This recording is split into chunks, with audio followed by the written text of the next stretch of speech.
So Jacob lived a full and prosperous life, of course. We don't know exactly how old he was when he came back from Mesopotamia, but he was, of course, a younger man. He had children and everything else, still very young children. So Jacob here, tonight's Torah portion, of course, the end of Genesis, reflects the passing of Jacob. All right, so I have a secondary word for us in Hebrew, and the word is Shilu. We know it as Shilu, but Shilu is how you say it in Hebrew, Shilu. And Shilu is an interesting word in the Bible. It's one of those words that brings with it an enigma, something of a mystery. And the mystery is that it's not actually a Hebrew word, and it's sort of not like Aramaic even. It's like the word Zion or Zion. The word Zion is not originally Hebrew, and it's not Aramaic. It's a very foreign word, and it probably stems from some amalgamation of Hebrew and Aramaic. So the word Shilu, as far as we can tell, means God's gift or God's coming. One of the concordance that I look up frequently says, "He whose it is," Shilu. So all of those different meanings only reflect the fact that there's no absolute meaning for the word Shilu. But Shilu is a very important word, of course, in tonight's Torah portion, and going through the rest of the Bible. You go up to the land of Israel, and Shilu is one of the very important sites that you would go to. Of course, this is where the tabernacle was first built, just west of Gilgal, where Israel had settled in Gilgal, the base camp. So tonight we're going to look at 3 points of interest from the Torah portion. 3 points of interest. First point of interest would be the double portion or the birthright of Israel, Jacob. What Jacob would give to one of his sons, the double portion or the birthright. We'll also look at tonight Judah, the leader of Israel. Judah arises and he ascends actually to be the leader of all of Israel. And of course, tonight we're also going to look at Joseph's faith statement. Joseph had many statements of faith, and tonight we're going to see the ultimate statement of faith that Joseph made, and that concludes the book of Genesis for this rounds of Torah teaching. So let's jump right into it, the double portion, the birthright. So what is a birthright? What is a double portion? So a double portion is you give twice as much to one of your children that you will give to the others. That's simple. And that child then has the birthright towards the double portion. Typically, the double portion of the birthright will go to the firstborn. In a typical, typical Oriental family, that's the way it would be, especially in biblical times. So the firstborn will typically be the one that will receive the double portion or the birthright. That's not the case, not with Israel, and we'll see why tonight. So the double portion is twice of what you will give to your other children, you'll give to that one child that receives the birthright or the double portion. So we'll see that tonight. Joseph, who was by no means his firstborn, was his second to last born, is the one who received the birthright or the double portion. So let's read that in Genesis chapter 48.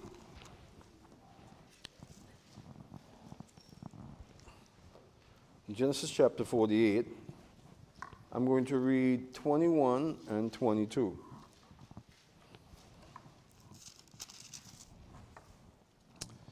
So 21 and 22, Genesis chapter 48.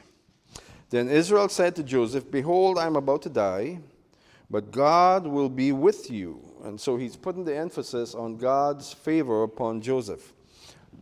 It was clear from past experiences that God's favor was upon Joseph. I mean, when you consider from Joseph's multicolored coat all the way up to him being at the right hand of Pharaoh, it was clear that God's favor was upon him. So Israel is promising that God will continue to be with you and bring you back to the land of your fathers. So consider that. From the standpoint of Jacob, Israel, the ultimate blessing would be to come back to the land of your fathers, which of course happens. Because how does the story end with Joseph? He dies in Egypt, but his body is removed from the land of Egypt, we see in Exodus, and taken to the land of Israel. So this is the ultimate blessing as far as Jacob is concerned. You've been blessed, you've been favored by God, but God's going to be with you, and he will bring you back to the land of promise. So I'll take a moment here and talk about that. So from Jacob's point of view, a true blessing is to be able to go back to that land, the land of promise. So what does that tell us about Jacob, who had issues in embracing his own birthright? Remember, he had a birthright himself. His father Isaac didn't recognize him. But from God's perspective, from God's point of view, it was Yaakov to receive that. He was to be the one. And so what does that tell us about Jacob? He has a tremendous love and respect for the covenant that God had established with Abraham, Isaac, and himself. Because he is seeing here that the ultimate blessing, or the true blessing, is to be able to go back to the land of Israel. And so it goes on, verse 22, I give you one portion more than your brothers, which I took from the land of the Amorites, with my sword and my bow. Very interesting that Jacob is declaring here that he engaged the Amorite in battle. We don't see it in the Bible, do we? We don't see any narratives at all where Jacob engaged the Amorite. But here he's making a declaration. At some point in his life, after coming back into the land, he engaged the Amorites and took from them spoil. And this was his riches, what he had taken from the Amorites. Now, let's talk a little bit about that. Now, we tend to miss that, don't we? But it's very vivid, isn't it? Let's talk about that. How do you suppose Jacob ended up making war with the Amorites and taking from them spoils? Do you think Jacob was a warrior and he went after the Amorites? What do you think happened? God made a promise to Abraham. He said, your descendants will go into a land where they will be slaves for 400 years, 4 generations. In the 4th generation, I will bring them out because the sin of the Amorite is not yet complete. So the Amorite, they were the people that opposed God's purpose and strove against God. There's about 100% likelihood that the Amorites made war with Jacob. In other words, they were the aggressors. And the Amorites were powerful. They had walled cities. They had armies. They had chariots. They had weaponry. They were a powerful people. And yet, Jacob took spoil from them. And Jacob was a Bedouin. He was a shepherd. Do you see that? I mean, Jacob is making it very clear. Let's read it again. I give you one portion more than your brothers, which I took from the hand of the Amorite with the sword and the bow. Amorite people is who he's referring to. Jacob was a warrior. The Bible doesn't tell us of it, but he was. All right, so double portion. The double portion went to Joseph. There's an interaction here that I want to read before I move on that has to do with Joseph's 2 sons, and that has to do with what Jacob did with Joseph's 2 sons. We find in chapter 48, verse 5, in regards to the birthright and the double portion. Who should that birthright and double portion have gone to? Reuben, right? He was the firstborn, but we know that Reuben disqualified himself at least pretty significantly when he slept with his father's concubine. That was it. He went way, way too far. But Reuben, being in that place of coming under scrutiny, I guess, he made some really bad mistakes in regards to how he attempted to lead his family. It was as if he knew that he was way behind in leadership, and he had to press himself forward. He had to prove himself as the leader, and Reuben made some blunders. I mean, he did. The situation with Joseph, he could have handled that much differently. But you see, God did not choose him to be the one to affect the whole matter with Joseph. God chose whom to be the person that affected the right outcome? Judah. God chose Judah. Right? So Reuben, there's a bit of an issue with Reuben. So let's read here now in chapter 48, verse 5. We'll read verse 5. Yeah, verse 5 is enough. Now your two sons who were born to you, this is Israel speaking to Joseph, by the way, in the land of Egypt, before I came to you in Egypt, are mine. Pretty bold, right? Your two sons, your first two sons, they're mine. Now, that seems really bold to us, but this was normal. This was normative in Semitic cultures, in Oriental cultures. Very normal at this time. Maybe not so much today. Maybe perhaps today, in some areas, it still exists, that a grandfather can claim for himself sons. Remember what Reuben said, take my two sons. If I don't bring back Benjamin, take my two sons. So it's a customary thing. But so Israel is not petitioning, he's telling Joseph that your two sons are mine. So Egypt, before I came to you in the land, are mine. Ephraim and Manasseh shall be mine, as Reuben and Simeon. So very implicit in that verse, in that statement, is that they are taking the place of Reuben and Simeon in the mind of Yaakov, in Jacob's mind. They are sort of taking his place, taking the place of Reuben and Simeon. Why Reuben and Simeon? It's apparent that Simeon was the one who initiated the situation with the people at Shechem. Simeon and Levi took action, remember that? But it's apparent that Simeon was the one who actually initiated that murderous deed on the part of Simeon and Levi. So Simeon and Levi, they're sort of, in the mind of Jacob anyway, replaced by Ephraim and Manasseh. But that's not actually the case, because God honored Simeon and Levi, Simeon and Reuben, because they continued to be a tribe, a legitimate tribe in the midst of Israel, because God was faithful to his promise to Abraham. So even though Jacob saw Ephraim and Manasseh as Reuben and Simeon, God saw Reuben and Simeon as Reuben and Simeon. Now Reuben is prone to error. His descendants made another mistake when they came into the land. They petitioned Moses about taking land on the east side of the Jordan, which was in fact a mistake.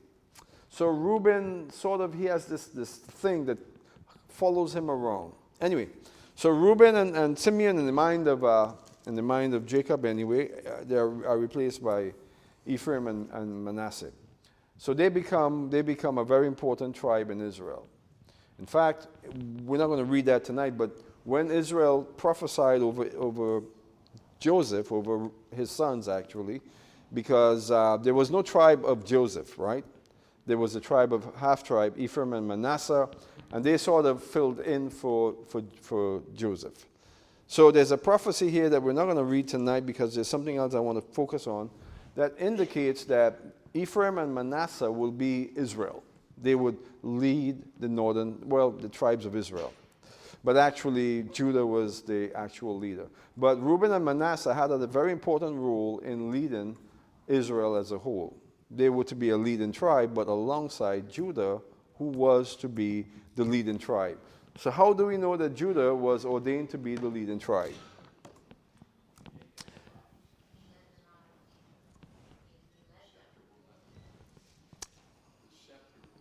All right, we'll read that here in a moment. But what tells us that Judah was actually to be the leading tribe of the people of Israel? Other than the fact that he rose to leadership, when he laid his life down, when he came away from the Canaanite lifestyle that he had gotten himself involved in, and he came back to the tribes of Israel, reconnected himself to Israel, yes, he was showing signs of leadership. What he was actually indicating is that he was growing in faith, and he was coming closer to leadership. The moment that he became a leader in Israel is when he laid his life down before Joseph and said, take me, that my father will not die and I would not see his grave. And at that moment, from last week's Torah portion, Joseph broke, right? At that moment, Judah becomes the leader of Israel. How do we know for sure? Well, when God ordained the building of the tabernacle and the setting up of the tribes around the tabernacle, he was very specific that Judah should lead the 12 tribes of Israel. So Judah at the front of the tabernacle is a symbolic picture of Judah leading all of Israel. Remember that? Of course, you know it.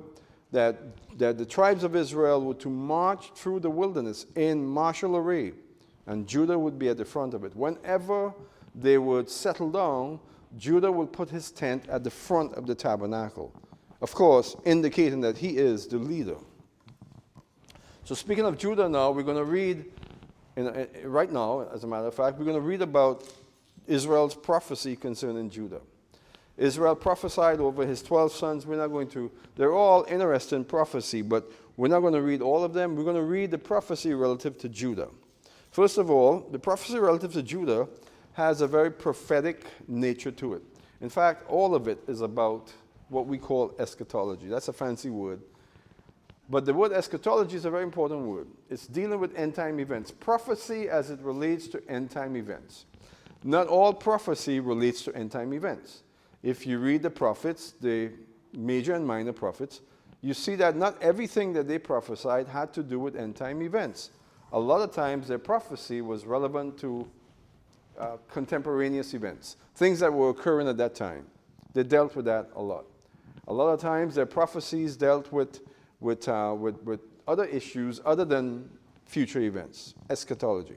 But this prophecy that we're going to read here from Jacob is 100%, I'm going to use a big word, eschatological.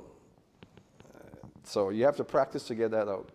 What we're going to see here is that these words spoken by Israel towards Judah are 100% concerning end times.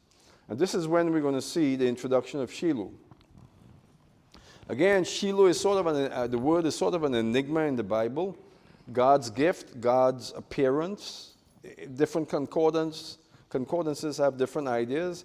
He whose it is. I don't even understand that.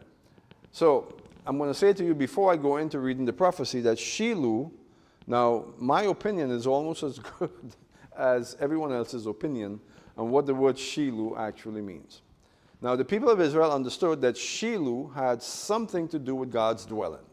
How do I know that? How do I know that the people of Israel understood that Shiloh, the word Shiloh, had something to do with where God would dwell? How do I know this? I'm not a rhetorical question. How do I know this for sure? Well, yes, that place did not exist. They named the spot Shiloh. They called it Shiloh because of the prophecy. The word Shiloh didn't exist. So what happened? Directly east of what became Shiloh is where the base camp was. Agamon, what we call Agamon, that giant footprint that Mickey and many others, archaeologists in Israel, are firmly believing that Agamon, where that giant footprint is where the base camp was, where the tabernacle was, and that's where Joshua would judge the people and so on. How many of us have been to Agamon? So it's a tremendous site, right? Huge, huge football field size footprint outlined with huge boulders. By the way, those boulders were rolled into place, and that's the word Gilgal. That's what the word Gilgal means, rolling. So more than likely, and by the way, those footprints-like things are found in many places in that area, the Jordan Valley, which is where Gilgal is. So more than likely, the rolling of those stones is what gave the place its name, Gilgal, more than likely. So, but Gilgal isn't quite as important as Shiloh. Now, if you go to Gilgal, Agamon, the base camp, where we believe the base camp was located, and you go directly west, you got to go up about 2,500 feet in a very short. So, in the space of about 5 miles, you got to ascend 2,500 feet. Think about that. In 5 miles, you're going up 2,500 feet. That's quite a hike, right? But it's not that bad. I've hiked mountains in Trinidad that were much steeper than that. In the space of maybe 2 miles, you go up 2,000 feet. That's fun. Now, but directly west of Agamon is Shiloh. It's almost as if they simply went up the mountain and went eastward or westward, and they settled in that spot and called it Shiloh. Now, why would they have chosen that spot? How many of you have been to Shiloh? It is a magnificent sight, isn't it? The valley, the way the valley cuts around, and there's a huge plain area right there. It's a plateau, basically. And all around the plateau is this mountain range. And if you blow a shofar there, or if you sing, if you were to shout there, the whole valley echoes. It's a wonderful sight. It's a beautiful place, a perfect place for conducting temple services. Could you imagine what it must have been like in that valley, on that plateau, facing that valley eastward, that mountain range right there, what it must have sounded like when the Levites began to sing, when the Levites began to praise God. It must have been magnificent. So they chose the spot because of its value, its geological value. And they planted the tabernacle there, and they called the place Shiloh. Again, I've looked into this. I've spent hours on this. Shiloh did not exist. Not like Ai and some of the other Amorite cities. There was no Shiloh. Israel named the spot Shiloh because of the prophecy that we're about to read. I'm going to propose to you that the word Shiloh simply means God's ultimate dwelling, or it points to God's dwelling. The place and the time when God will dwell. That's why they named that place Shiloh. So let's read. Israel's prophecy concerning Judah, very prophetic, very end-time event-oriented. Chapter 49, 8 to 12. Judah, your brothers shall praise you. Now remember, it was Joseph to be praised by his brothers, based on his dream. We know the prophecy concerning Joseph, his brothers bowing down to him, but here Israel introduces something completely different. Judah, your brothers shall praise you. What do you think he's referring to? The man Judah was never praised by his brothers. Joseph was, correct? Joseph was literally praised by his brothers, fulfilling that prophecy. But Judah never was. So what is Jacob seeing? What is Israel seeing in this prophecy? He's seeing that time when the son of Judah, who is Messiah Jesus, would be worshipped and praised by the people of Israel. So again, all of this is prophetic. Judah, your brothers shall praise you. Your hand shall be on the neck of your enemies.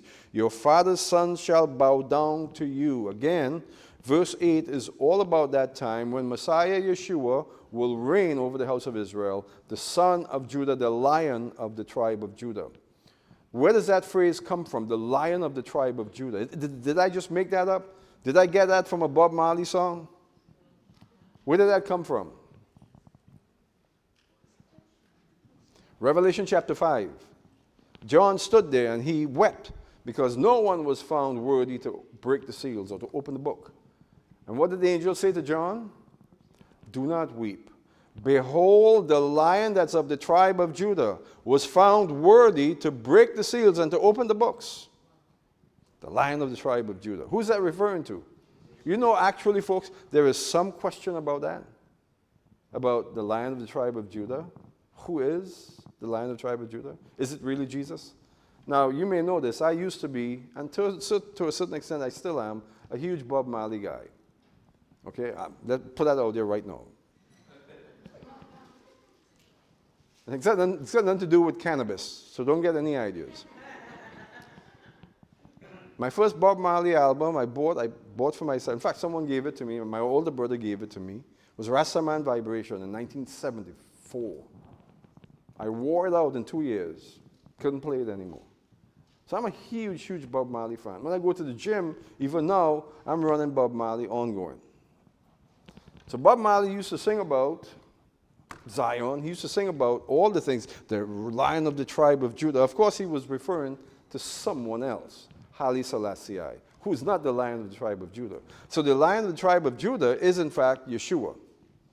He is presented as a lion, a conquering lion of the tribe of Judah. Now, the Bible's pretty straightforward on that. Where does that come from? It comes from tonight's prophecy, folks.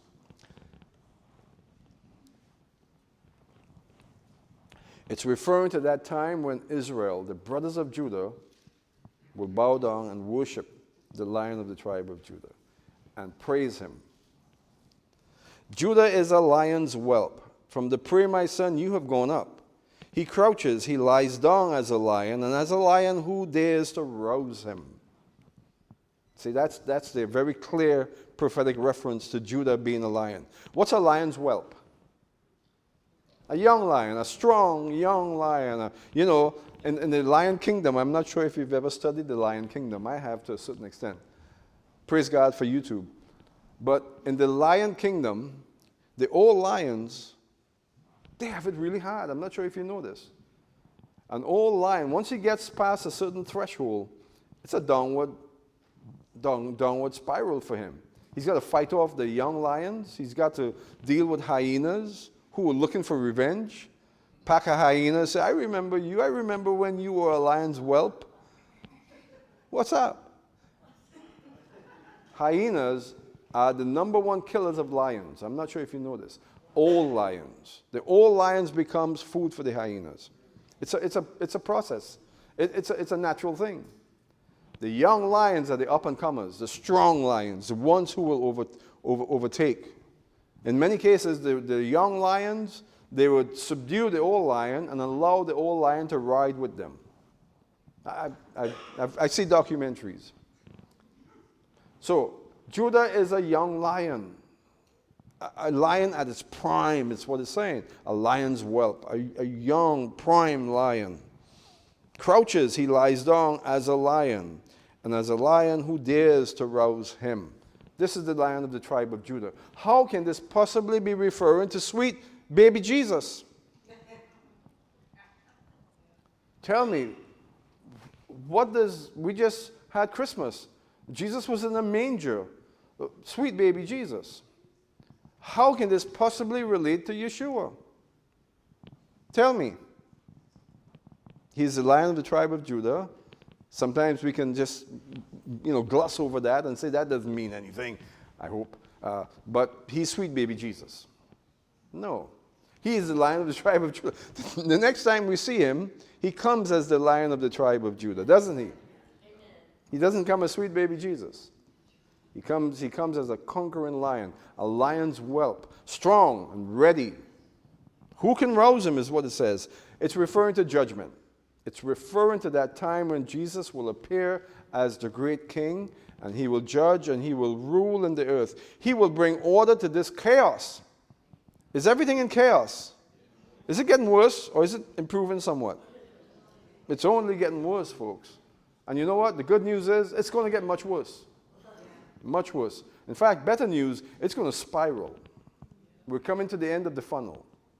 It's going to get worse. But every time we consider how bad it is, we're getting closer and closer to when the Lion of the tribe of Judah will show up. And we need him. The scepter shall not depart from Judah, nor the ruler's staff from between his feet, until Shiloh comes, and to him shall be the obedience of the people. So a question here in verse 10. To him, right, shall the obedience of the people be. Is it referring to the Lion of the tribe of Judah? Is it referring to Judah being a lion's whelp? Or is it referring to someone else? Let's read it again. With that in mind, the scepter shall not depart from Jesus. Let's put it that way. Does the Bible tell us that Jesus is coming with a scepter? He will rule the nations with a scepter. That's what the Bible tells us. So, keep that in mind. The scepter shall not depart from Jesus, nor the ruler's staff from between Jesus' feet, until Shiloh comes. Now listen up carefully. And to him shall the obedience of the people, shall be the obedience of the people. So who do you think Shiloh is? What do you think Shiloh is? I present to you that Shiloh is the kingdom of God when God himself rules and sits upon the throne and rules in his ultimate tabernacle, which is the New Jerusalem. So Shiloh, folks, is God's reign in this New Jerusalem. And that's why they call the tabernacle, the area of the tabernacle, Shiloh. Somehow, they had tremendous insight to know that this is a type of the great tabernacle to come, when God himself will reign in the midst of the earth. Now, that sounds a little different, right? We're not accustomed to that theology, that eschatology. That's different. But is it biblical?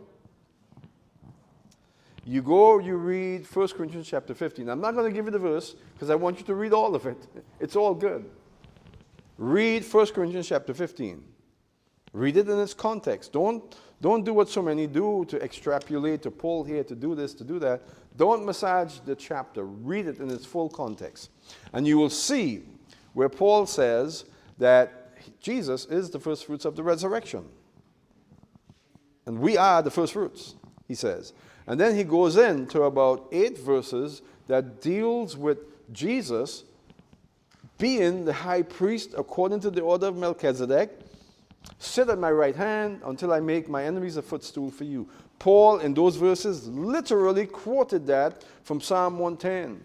It's referring to that time when the Lord says to my Lord, sit at my right hand until I make my enemies a footstool for you. So Yehovah says to Yeshua, Adonai, sit at my right hand and I will make my enemies a footstool for you. At the end of that passage there in 1 Corinthians chapter 15, Paul says that everything will be brought to submission under Jesus' feet. And at the end, he's going to hand it all over to God, so that God can be all in all. We can go read it, but you've heard me read. I've read it many times for you. Paul is speaking of the time of resurrection, when we are resurrected. And what happens at the end of that resurrection time? The millennial kingdom, God reigns. And at that time, according to Paul, and according to Psalm 110, Jesus is going to hand everything over to the Father. That is Shiloh. That is what Jacob saw. And that was his prophecy, that Shiloh will come, and to him shall be the obedience of the people. Jesus is going to hand it over to him, folks. Sounds different, doesn't it? Because as far as we're concerned, as far as many of us are concerned, Jesus is God. Why would he hand anything over? But he's the Son of God. He's God manifest in flesh, as we saw him, as he walked with us. But he's not the Holy One of Israel. He's not the Father. He will hand everything over to the Father. Yehovah said to Adonai, sit at my right hand until I make my enemies a footstool for you. Rule in the midst of your people. That's what he says. You are a high priest forever, according to the order of Melchizedek, right? Let's read on. He ties his foal to the vine and his donkey's colt to the choice vine. He washes his garments in wine. What? And his robes are dipped. His robes are in blood of grapes. Let's read that again. And his donkey's colt in choice wine. He washes his garment in wine and his robes dipped in blood of grapes. What is that about? Verse 12. His teeth are dull from wine and his teeth white from milk. Now I'm not sure what the milk is, but I think I know what the wine is. The wine there is the reference that we see in Revelation chapter 19. He comes, he presses the winepress of the fierce wrath of God the Almighty, King of kings and Lord of lords. This is the reference. And by the way, there are 4 other references that we can look at that ties this into the Messiah. From Isaiah chapter 60, 63, 1 to 6. I encourage you to go read Isaiah chapter 63, 1 to 6. It's pretty graphic. I want you to read it yourself. I don't want to read it for you. It deals with the reality of this blood of grapes and what the judgment of Messiah, what his judgment seat would be like. Very powerful. So, that's the prophecy that Jacob speaks over Judah. Judah never accomplished any of these. Clearly, it's referring to someone in the future. Clearly, it's referring to Messiah Yeshua. Clearly, Jesus will fulfill all of these and is, in fact, fulfilling all of these. Most wonderful part of this is that he will hold the scepter, the rod of the great king. He will hold it until Shiloh comes.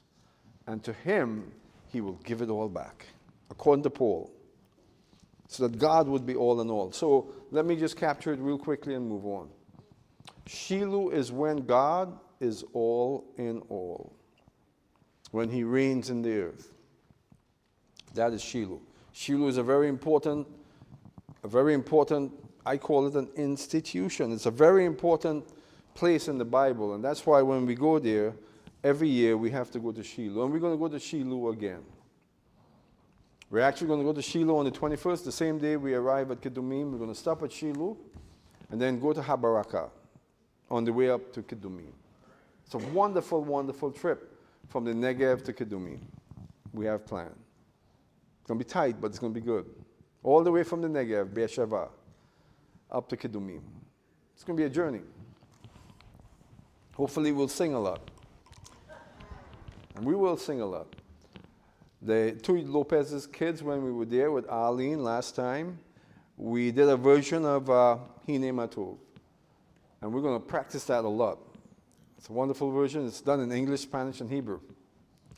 So look forward to learning that again and singing it as we go from Beersheba to Kidumim. Habaraka, Beersheba to Habaraka. Habaraka is very close to... What's Habaraka? I'm using words perhaps that you don't know what they are. Habaraka is Mount Gerizim that we find in the Bible. It's the Mount of the Blessings. That's where the people of Israel stood there with Joshua and reiterated the covenant. Habaraka, Mount Gerizim. All right, so Judah. Wonderful prophecy that's yet to be completely fulfilled, but you're a blessed people because you can see it. You're a blessed people because you can read Genesis chapter 49, 8 to 12 and understand it. How many people, even in the Christian world, can read Genesis chapter 49, 8 to 11 and understand it? Friends, you're blessed. Now, I'm not 1,000% sure that what I just presented to you is fact, but I'm pretty sure that that's the best, perhaps the best interpretation and understanding of that prophecy I've ever heard, my own, what I just gave. It's not mine, it's God's. Right? Shiloh, kingdom of God, arriving in the earth, where God will reign. So just real quick, one more time, I said just now that one of the interpretations or one of the translations of the word Shiloh that we find in a certain concordance says, he whose it is. He's whose it is. And that does fit into what I'm sharing with you, doesn't it? Let's talk about Joseph's faith statement. We find that in chapter 50, the very last chapter of the book of Genesis, his faith statement. Now we know the story of Joseph. We've talked about it many times. Joseph had every reason to be hateful towards his brothers, right? To be unforgiven.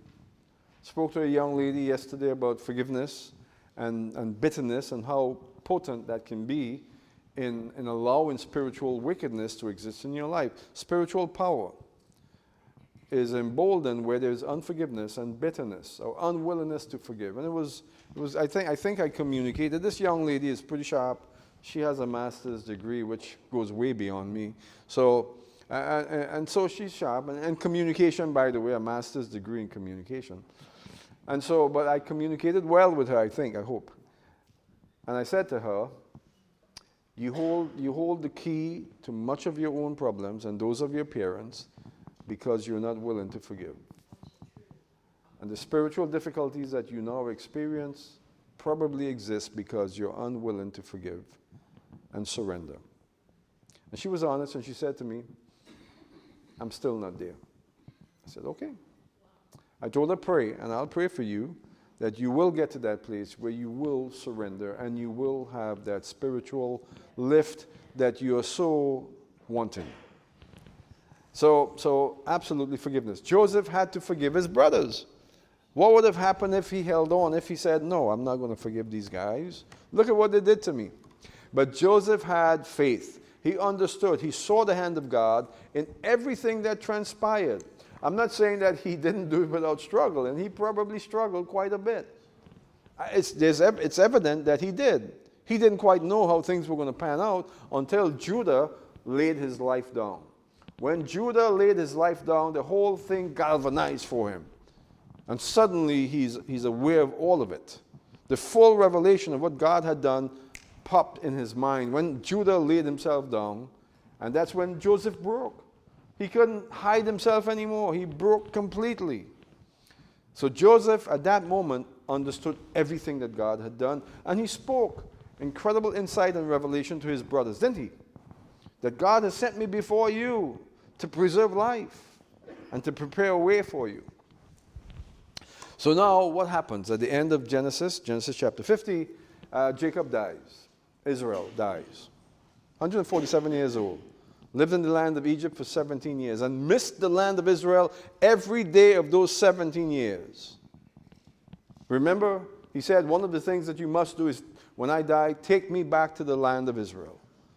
And his son Joseph, being as a Pharaoh, and his brothers did exactly what he wanted, took him back to the land. They mourned on the east side of the Jordan, in the region of Ammon, Edom. They mourned on the east side of the Jordan, the region of Edom, which is right exactly opposite of Hebron. And then they crossed over the Jordan and went up to Hebron, and they buried him in the cave of Machpelah. This was the most important thing to Yaakov, that he would be buried in the land of Israel. In fact, he said to his son Joseph, again, I said that earlier, that you would be blessed. You will return to the land. And Joseph had it so that he would be taken back to the land of Israel. Joseph knew that the children of Israel would leave the land of Egypt. He knew it. He knew it so well that he said to them, when you leave, take me with you. Which they did. Where did they bury him? Perhaps in his favorite location, which is in Shechem. Remember, Joseph lived in Shechem. What do you think the chances are that Joseph, he specifically wanted them to bury him exactly at that spot? What do you think? How many of us have gone to Habaraka, stand on that mountain, look down on the tomb of Joseph? It's right there, right? You see it. Our friend Shoshana likes to take us there and call out to Joseph. I don't like to do it because I don't speak to dead people. That's not so kosher. So when she does it, some of the people in the group does it because she's a strong personality and she says, do this. I don't. I don't tell the group not to do it because we're not really believing what we're doing anyway. But, so you can see the tomb of Joseph, right? It's right there. I'm saying to you that Joseph most likely specifically requested that he should be buried in that exact spot. What does the Muslims do from year to year? Every year, they destroy it. Every year, routinely. At a certain time, boom, they destroy the place. Israel would come in, build it back up. Next year, they burn it down, destroy it again. But somewhere under that location, perhaps 40 feet under, behind some rocks, is the remains of Joseph. Now, Joseph was a pharaoh, right? He was a leader. He was a pharaoh. More than likely, he was embalmed. More than likely, he was put into a gold casket and embalmed. So that says that there's a possibility, if he's still there, that the body of Joseph, the mummy, or the body of Joseph, is under that rock there somehow. Don't know. More than likely, it's been raided. We don't know. Anyway, so that's Joseph. So Joseph, like his dad, went back to the land of Israel. You know that the other brothers of Joseph, the other sons of Judah, of Israel, were not taken back to the land. There's no evidence of it anyway. They were not buried in Machpelah. We know that. More than likely, his brothers were buried in Egypt. We don't see any evidence that any of them came out when the children of Israel came out of Egypt, except Joseph. Which is interesting, right? Because Joseph was sold by his brothers into slavery, into Egypt, by his brothers. His brothers all died in Egypt and were buried in Egypt. Joseph came back. Came back to the place he loved. Perhaps the place that he missed the most, Shechem. All right, let's talk about Joseph's faith. What's the story about now that I'm going to close with? Jacob dies. And now his brothers, Joseph's brothers, are a little concerned. Wait a minute, Dad's gone. Perhaps Joseph was simply honoring Dad by not killing us. Perhaps Joseph was cutting us a slack here because Dad was still alive. And perhaps Joseph is going to retribute now. He's going to take revenge now. You see, they were still not believing that Joseph was the man of faith that he actually was. They're doubting. Their lives are in the balance as far as they're concerned. And so they're worried about this. Let's read now. Let's pick it up in chapter 50, 15 to 21.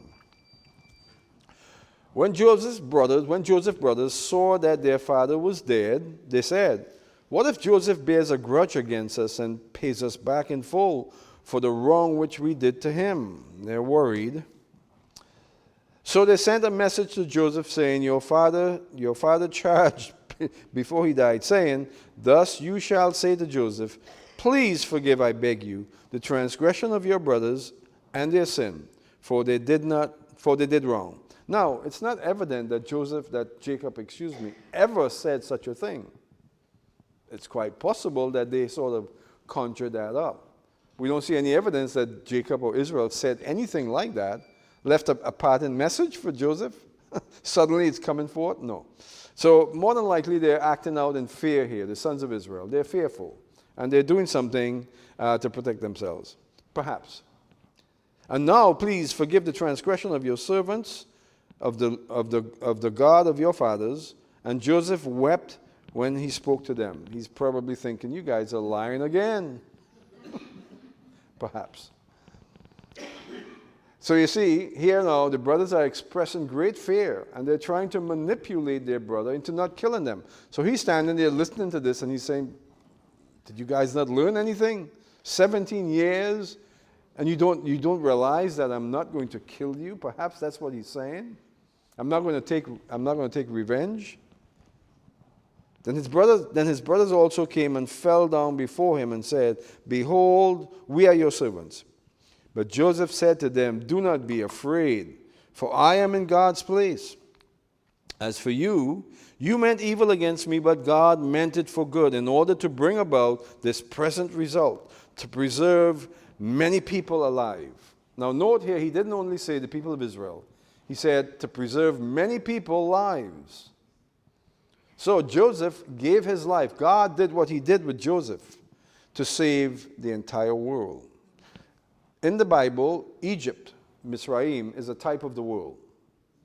You have Israel and a type of the world. Joseph was sent to his grave, but he didn't die.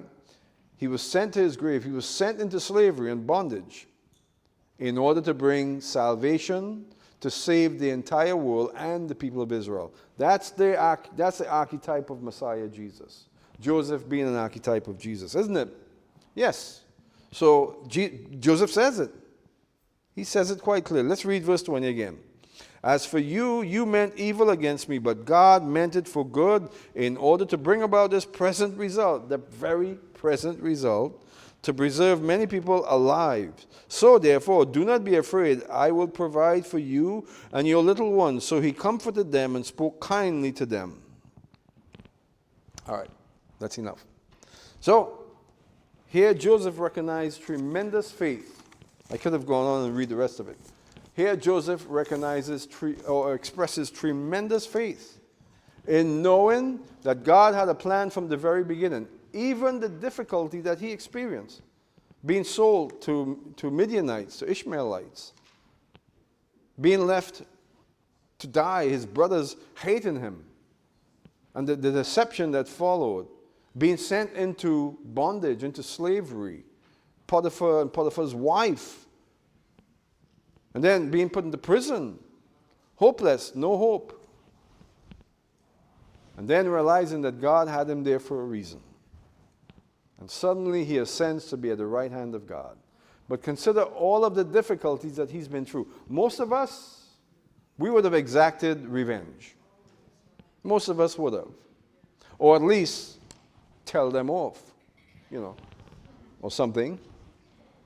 Let them think let them think that you're going to give them hardship, at least for 3 or 4 weeks.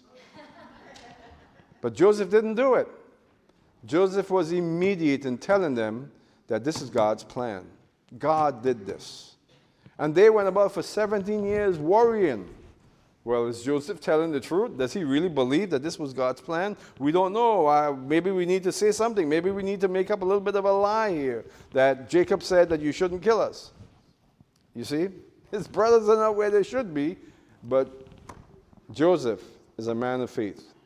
He recognizes that what they intended for evil, God has used for good. Now, that's a biblical principle. And Joseph was the first one to identify it. It's a biblical principle. You know what the principle is? A principle is basically a law. In fact, in many cases, the word law in the New Testament is actually principle. Paul used the word law for the word principle several times. So this is a biblical law, a biblical principle, and we can take it on that basis. That when we are brought under conflict, when people oppose us, if we're walking in faith, if we can recognize God's hand, we can say that what you intend for evil, God will use for good. Based on this principle. Do you see that? So, what happens is, from time to time, we cave in under hardship. We recognize hardship being imposed upon us by someone, by something, by some situation, and we collapse. There will be no good outcome if you collapse. Because the enemy would have succeeded. You would forego the reality that God intends good if you allow yourself to implode when you come under hardships. So the key for us here is to recognize that even when we come under incredible hardship, this evil can be for God, should be, is for God's good. Now that's a faith perspective. That's a faith principle. And it's difficult sometimes for us to embrace that. It's difficult quite often for us to live that. How do we live that? I'm going through such a hard time right now. You know, but hypothetically, I'm going through such a hard time right now. How could I possibly ever see this as being God's good? But that's the challenge that we face. To recognize that God has a plan. Even when things are going completely wrong, couldn't go more wrong, God is bringing things to a good end. And that's the faith perspective, and we must have that faith perspective. We have to. That's who we are. We are people of faith. So I have a disclaimer here, or something that I said last week before I go. This is completely unrelated. Before I go, I said that, in the message Sunday, I said I almost cut my finger off, right? And I said that it cost $15,000. I was wrong. It cost $5,000, not $15,000. So I wanted to correct that before we go off. And, I don't want to be a liar like that, but it did cost $5,000, not $15,000. All right, so, and by the way, it's healing up really nicely. In fact, this week it made really good advances. I have my finger back. So, tonight's Torah portion, it's very, very, very powerful. It has to do, of course, with Judah. The double portion, yes, but Judah, lion's whelp, scepter shall not depart from Judah until Shiloh comes, pointing to that great redemption. Heaven is what it's pointing to, folks. And then, of course, Joseph's faith. So, Shabbat Shalom.